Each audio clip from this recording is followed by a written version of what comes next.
প্রশ্ন হচ্ছে খোমেনি মুসলিম কিনা, যেটা আপনি প্রশ্ন করেছিলেন। তো ইসলামে একজন ব্যক্তি মুসলিম হওয়া বা না হওয়াটা নির্ভর করে মূলত তার আকীদার উপরে। একজন ব্যক্তি মুসলমান বা অমুসলিম সেটা নির্ভর করবে তার আকীদার উপরে। যদি তার আকীদা আহলুস সুন্নাহ ওয়াল জামার যে আকীদা রয়েছে সে আকীদা অনুযায়ী হয়, ইসলামের মৌলিক যে আকীদাগুলো রয়েছে সে আকীদাগুলো যদি তার সঠিক থাকে তাহলে সে মুসলমান, আর যদি তার সে আকীদাগুলো সঠিক না থাকে তাহলে সে মুসলমান নয়। তো এটা তো সত্য যে খমেনি বা যারা শিয়া রয়েছেন তাদের বেশিরভাগ আকীদায় আহলুস সুন্নাহ ওয়াল জামার আকীদার সাথে সামঞ্জস্যপূর্ণ। তবে এমন কিছু আকীদা আছে যে আকীদাগুলোর কারণে তারা শিয়া এবং তারা নিজেদেরকে শিয়া বলে দাবি করেন। আমরাও তাদেরকে শিয়া বলি। এটা বিশেষ কিছু আকীদার কারণে। যে আকীদাগুলো যদি আমরা একে, একে আলোচনা করি তাহলে আমাদের কাছে পরিষ্কার হবে তারা মুসলমান কিনা। তবে শিয়া শিয়ারা মুসলিম এক বাক্যে বলে দেওয়া, আবার শিয়ারা কাফের এক বাক্যে বলে দেওয়া এটা সঠিক নয়। ইমামরা শিয়াদেরকে এক বাক্যে মুসলিম কিংবা এক বাক্যে কাফের বলেননি। এখানে আমি কিছু উদ্ধৃতি উল্লেখ করতে চাই। ইমাম ইবনে তাইমিয়া রাহিমাহুল্লাহ ওনার মিনহাজুস সুন্নাহ একটা কিতাব আছে। সেখানে তিনি শিয়াদের ব্যাপারে আলোচনা করেছেন। সেখানে শিয়া রাফিদা যারা তাদের আলোচনা করতে গিয়ে ইমাম ইবনে তাইমিয়া লিখেছেন, আর রাফিদাতু মিন আজহালিন নাসি ওয়া আদাল্লিহিম ওয়া ফীহিম মান হুয়া কাফিরুন ওয়া ফীহিম মান হুয়া ফাসিকুন ওয়া লাইসু আলা কাওলিন ওয়াহিদিন। ইমাম ইবনে তাইমিয়া রাহিমাহুল্লাহ এখানে পরিষ্কার উল্লেখ করলেন যে রাফিদা শিয়া যারা তারা হলো মানুষের মধ্যে সবচেয়ে জাহিল। এরা হলো সবচেয়ে মূর্খ। আদাল্লিহিম এবং তাদের মধ্যে সবচেয়ে পথভ্রষ্ট হলে রাফিদা। এরা হলো সবচেয়ে পথভ্রষ্ট। এরপর ইমাম ইবনে তাইমিয়া বলতেছেন, অফিহিম মান হুয়া কাফিরুন অফিহিম মান হুয়া ফাসিকুন। তাদের মধ্যে কেউ আছে কাফের আর কেউ আছে ফাসিক। ওয়ালাইসু আলা কাওলিন ওয়াহিদিন। তাদের সবার মতাদর্শ এক না। ইমাম ইবনে তাইমিয়া রাহিমাহুল্লাহ এখানে যেটা উল্লেখ করলেন যে শিয়াদেরকে এক বাক্যে কাফের এক বাক্যে মুসলমান এটা বলা যাবে না। তাদের মধ্যে কাফেরও আছে মুসলমান আছে। তাদের আকীদার ভিত্তিতে তাদের আ কুফরি যদি প্রমাণিত হয় তাহলে তারা কাফের, আর যদি তাদের কুফরি প্রমাণিত না হয় আ তাহলে তারা কাফের হবে না। বিষয়টি এরকম। তো খোমেনি যিনি আছেন, যিনি মারা গেছেন, তো তিনি কোন শিয়া সেটা আমাদের বোঝা উচিত। তিনি হলেন শিয়া ইসনা আশারিয়া, যেটা ইরানের রাষ্ট্রীয়ভাবে আ আ স্বীকৃত বা রাষ্ট্রীয় পর্যায়ে তারা যে মতাদর্শ লালন করে বা মতাদর্শ তারা প্রচার করে সেটা হচ্ছে খোমেনিরা যেটা প্রচার করে সেটা হলো শিয়া ইসনা আশারিয়া। অর্থাৎ এরা ১২ ইমামে বিশ্বাস করে। তো এদের কয়েকটি আকীদা আমি এখানে উল্লেখ করতে চাই। তাদের বিভিন্ন কিতাব থেকে আমি উল্লেখ করব। তো এর আলোকে এটা পরিষ্কার হবে যে তাদেরকে মুসলমান বলা যাবে কিনা সেটা যারা দর্শক আছেন আপনারাই বিচার করবেন। তো শিয়াদের একটা কিতাব আছে বিহারুল আনওয়ার। বিহারুল আনওয়ার কিতাবের ২২ নং আ আ জিলদে ২২ নং খণ্ডে তারা উল্লেখ করেছে, ইরতাদ্দান নাসু বা'দান নবী সাল্লাল্লাহু আলাইহি ওয়াসাল্লাম ওয়া আলুহু ইল্লা সালাসাতুন। তারা উল্লেখ করেছে যে নবী করিম সাল্লাল্লাহু আলাইহি সাল্লামের ইন্তেকালের পরে সবাই মুরতাদ হয়ে গেছে। এমনকি নবীজির যে পরিবার তারাও মুরতাদ হয়ে গেছে ইল্লা সালাসাতুন, তবে ৩ ব্যক্তি ছাড়া। তারা যে নির্দিষ্ট ৩ জনের কথা বলে সেই ৩ জন ছাড়া বাকি সব মুরতাদ হয়ে গেছে। এটা হলো তাদের আকীদা। এটা সরাসরি কোরআনুল কারীমের অসংখ্য আয়াতের সাথে সাংঘর্ষিক তাদের এই আকীদাটা। তার মধ্যে একটা আয়াত আমি এখানে পাঠ করছি।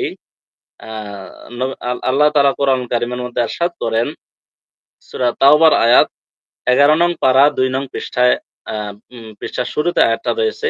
আল্লাহ তাআলা ইরশাদ করেন, "ওয়াস-সাবিকুনাল আউয়ালুনা মিনাল মুহাজিরিন ওয়াল আনসারি ওয়াল্লাযিনা ইত্তাবাউহুম বিইহসানিন রাদিয়াল্লাহু আনহুম ওয়া রাদু আন।" আল্লাহ তাআলা এখানে ইরশাদ করতেছেন, "ওয়াস-সাবিকুনাল আউয়ালুনা মিনাল মুহাজিরিন ওয়াল আনসার।"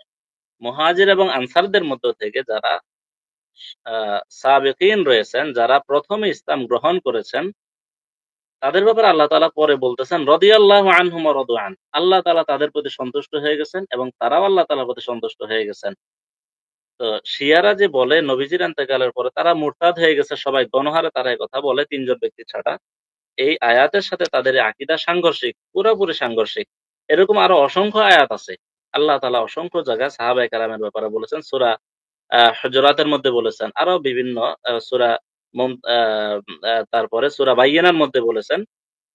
সাহাবায়ে কেরামের ব্যাপারে যে আল্লাহ তাআলা তাদের প্রতি সন্তুষ্ট হয়ে গেছেন এবং সূরা হুজুরাতের মধ্যে আল্লাহ তাআলা বলেছেন, উলাইকাল্লাযীনা আমতাহানাল্লাহু কুলুবাহুম লিত্তাকওয়া। আমি সাহাবাদের অন্তরটাকে তাকওয়ার জন্য, ঈমানের জন্য আমি তাদের অন্তরটাকে পরীক্ষা করে নিয়েছি। আল্লাহ তাআলা পরীক্ষা করে নিয়েছেন এবং তারা সেই পরীক্ষা উত্তীর্ণ হয়েছেন। এরপর আল্লাহ তাআলা তাদের প্রতি সন্তুষ্ট হয়ে গেছেন। এই পর্যায়ে এসে এ কথা বলার কোন সুযোগ নাই যে সাহাবায়ে কেরাম নবীজির ইন্তেকালের পরে মুরতাদ হয়ে গেছেন। এরপরে তাদের আরেকটা কিতাব আছে আল কাফি। আল কাফি তারা সেখানে কিতাবুল হুজ্জা একটা অধ্যায় আছে। সেই অধ্যায়ের মধ্যে তারা লিখেছে, ইন্নাল আইম্মাতা ইয়ালামুনা মা কানা ওয়া মা ইয়াকুন। ইমামরা তাদের যে ১২ ইমাম আছে, এ ১২ ইমাম তারা এক কথায় বললে গায়েব জানে। যা হইছে, যা হবে সবকিছু সম্পর্কে জানে। তো কোন ব্যক্তি যদি এই দাবি করে যে এমনকি আল্লাহ রাসূল সাল্লাল্লাহু আলাইহি সাল্লামের ব্যাপারেও যদি দাবি করে যে নবী করিম সাল্লাল্লাহু আলাইহি ওয়াসাল্লাম বেলা ওয়াসিতা কোন মাধ্যম ছাড়া গায়েব জানেন, এই কথা যদি কেউ দাবি করে তার ঈমান থাকবে না।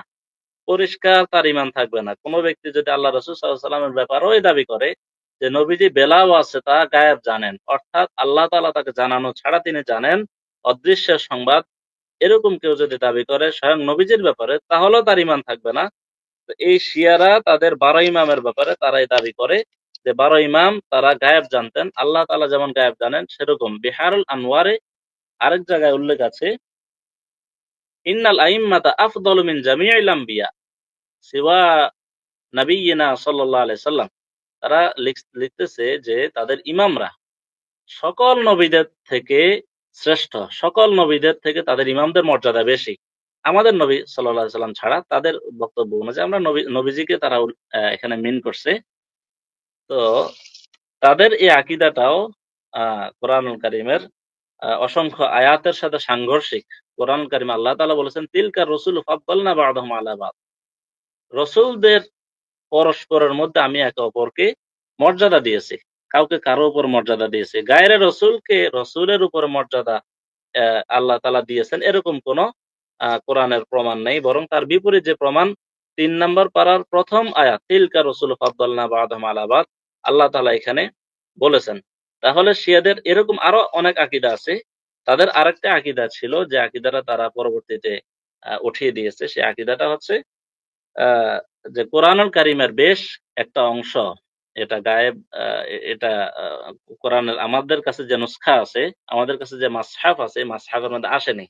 এটা পরবর্তীতে তারা রাষ্ট্রীয়ভাবে সেটাকে তারা বলছে না এটা ভুল আকীদা। তারা এটা সংশোধন করছে। তারা বর্তমান যে কোরআন আছে সে কোরআন সঠিক। কোরআনের মধ্যে পূর্ণ কোরআন চলে আসছে তারা এই বিশ্বাস করে। তবে তাদের আমি যে আগে ৩ টা আকীদা উল্লেখ করলাম, এই ৩ টা আকীদা সহ তাদের আরো কিছু আকীদা আছে। আ এই আকীদাগুলো সরাসরি আহলুস সুন্নাহ ওয়াল জামার আকীদার সাংঘর্ষিক এবং ইসলামের মৌলিক আকীদার সাথে এগুলো সাংঘর্ষিক। এই আকীদাগুলো কুফরি আকীদা। তো এই আকীদাগুলোর ভিত্তিতে আমরা বলি যে খোমেনি যে ইসনা আশারিয়ার আকীদা বিশ্বাস করেন, সে ইসনা আশারিয়ার আকীদা বিশ্বাসী হওয়ার কারণে আকীদা ইসনা আশারিয়ার আ অন্তর আ বিশ্বাসী হওয়ার কারণে খোমেনি মুসলিম না। খোমেনিকে মুসলিম বলা যাবে না।